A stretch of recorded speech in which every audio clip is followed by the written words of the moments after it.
നിയമപരമായിട്ടുള്ള രേഖകളില്ലാതെ കുട്ടികൾക്ക് ഇരുചക്ര വാഹനങ്ങൾ കൊടുത്തുവിട്ട് കഴിഞ്ഞ് കഴിഞ്ഞാൽ കർശനമായിട്ടും അത് സീസ് ചെയ്യും. കർശനമായിട്ടുള്ള നിയമ നടപടികൾ അതിൻ്റെ പേരിൽ സ്വീകരിക്കുന്നതായിരിക്കും. നമസ്കാരം, ചാനൽ 10 വാർത്തകളിലേക്ക് സ്വാഗതം. പെരിന്തൽമണ്ണയിൽ കുട്ടി ഡ്രൈവർമാർ പിടിയിൽ.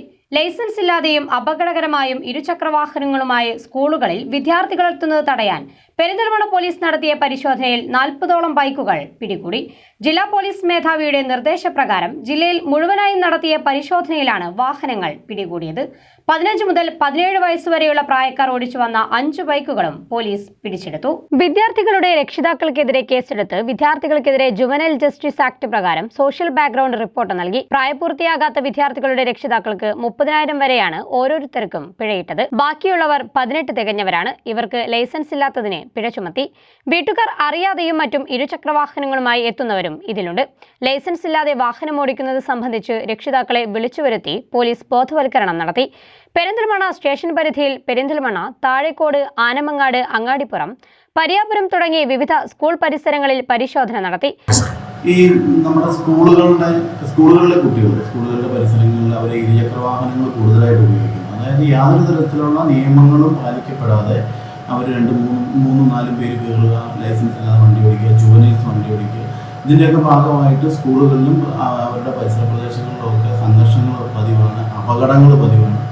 അതൊക്കെ വലിയൊരു പ്രശ്നത്തിലേക്ക് പോകുന്നതിൻ്റെ അടിസ്ഥാനത്തിൽ നമ്മുടെ ബഹുമാനപ്പെട്ട ജില്ലാ പോലീസ് മേധാവിയുടെ നിർദ്ദേശപ്രകാരമാണ് നമ്മളിപ്പോൾ എല്ലാ സ്കൂളുകളിലെയും പരിസരങ്ങളിൽ ഈ ഇരുചക്ര വാഹനങ്ങൾ ചെക്ക് ചെയ്യുന്നത്. പ്രത്യേകിച്ചും കുട്ടികൾ ഓടിച്ചു വരുന്നത്, ഒരു ഹെൽമെറ്റ് ഇല്ലാതെ വരുന്ന ട്രിപ്പുകൾ 4-5 പേരൊക്കെ പോകുന്ന ഇരുചക്ര വാഹനങ്ങൾ നിങ്ങൾ പിടിച്ചിട്ടുണ്ട്. 5 പേരൊക്കെ ഒരു ബൈക്ക്.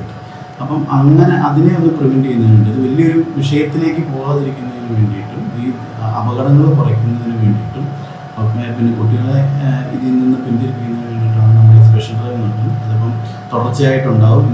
ഇന്നലെ ഇന്നുമായിട്ട് നമ്മൾ ഏകദേശം പെരിന്തൽമണ്ണ പോലീസ് സ്റ്റേഷനിൽ മാത്രമായിട്ട് ഏകദേശം 30ഓളം വാഹനങ്ങൾ സീസ് ചെയ്തു, 5-8 കേസുകൾ എടുത്തു, ഒരുപാട് പൈസ ഫൈൻ ഈടാക്കി. അതിങ്ങനെ തുടർച്ചയായിട്ട് പോകും. കാരണം ഇങ്ങനെയുള്ള വാഹനങ്ങളിൽ വരുന്നതുമായിട്ട് ബന്ധപ്പെട്ടുള്ള തർക്കങ്ങൾ, കുട്ടികൾ തമ്മിലുള്ള തർക്കങ്ങളിലേക്കും അതിനുശേഷം അക്രമ പ്രവർത്തനങ്ങളിലേക്കും മറ്റ് അത് രാഷ്ട്രീയപരമായിട്ടും മതപരമായിട്ടും കുടുംബപരമായിട്ടും ഒക്കെ ഉള്ള തർക്കങ്ങളിലേക്കും അത് വലിയൊരു ലോ ആൻഡ് ഓർഡർ ഇഷ്യൂസിലേക്കും പോകുന്നതിൻ്റെ അടിസ്ഥാനത്തിലാണ് നമ്മളിങ്ങനെ ഒരു സ്പെഷ്യൽ ഡ്രൈവ് ഇതിന് തുടർന്നുകൊണ്ടിരിക്കും. അപ്പോൾ നമ്മുടെ മാതാപിതാക്കളും മറ്റുള്ളവരൊക്കെ ശ്രദ്ധിക്കേണ്ടതെന്ന് പറഞ്ഞു കഴിഞ്ഞാൽ നിയമപരമായിട്ടുള്ള രേഖകളില്ലാതെ കുട്ടികൾക്ക് ഇരുചക്ര വാഹനങ്ങൾ കൊടുത്തുവിട്ട് കഴിഞ്ഞ് കഴിഞ്ഞാൽ കർശനമായിട്ടും അത് സീസ് ചെയ്യും. കർശനമായിട്ടുള്ള നിയമ നടപടികൾ അതിൻ്റെ പേരിൽ സ്വീകരിക്കുന്നതായിരിക്കും. CI സുമേഷ് സുധാകരന്റെ നേതൃത്വത്തിൽ വിവിധ സംഘങ്ങളായാണ് പരിശോധന നടത്തിയത്. ഹൈസ്കൂൾ, ഹയർ സെക്കൻഡറി സ്കൂളുകളിൽ പലപ്പോഴായി സംഭവിച്ച അടിപിടികളിൽ ഇരുചക്രവാഹനങ്ങളുമായി വരുന്ന വിദ്യാർത്ഥികളുടെ പങ്കും റിപ്പോർട്ട് ചെയ്യപ്പെടാറുണ്ട്. പലപ്പോഴും വീട്ടുകാരും രാഷ്ട്രീയ പ്രവർത്തകരും വരെ ഇവയുടെ പേരിൽ തർക്കത്തിനിടയാവാറുമുണ്ട്. സ്കൂളിലേക്ക് ലൈസൻസ് ഇല്ലാത്തവർ വാഹനങ്ങളുമായി എത്തി സ്കൂളിന് സമീപം വീടുകളിൽ സൂക്ഷിക്കുകയാണ് പതിവ്. ഇത്തരത്തിൽ വാഹനങ്ങൾ സൂക്ഷിക്കുന്നത് കണ്ടാൽ വീട്ടുകാർക്കെതിരെയും നടപടിയെടുക്കുമെന്ന് പോലീസ് മുന്നറിയിപ്പ് നൽകി. ചാനൽ 10 പെരിന്തൽമണ്ണ. സമ്മാനങ്ങൾ എന്നേക്കുമുള്ള ഓർമ്മക്കുറിപ്പാകണം. പ്രിയപ്പെട്ടവർക്ക് നൽകൂ ആരെയും മോഹിപ്പിക്കുന്ന സഫായുടെ ഡയമണ്ട് ആഭരണങ്ങൾ. സഫ ജ്വല്ലറി, പാരമ്പര്യം പൊന്നാക്കിയ ആത്മ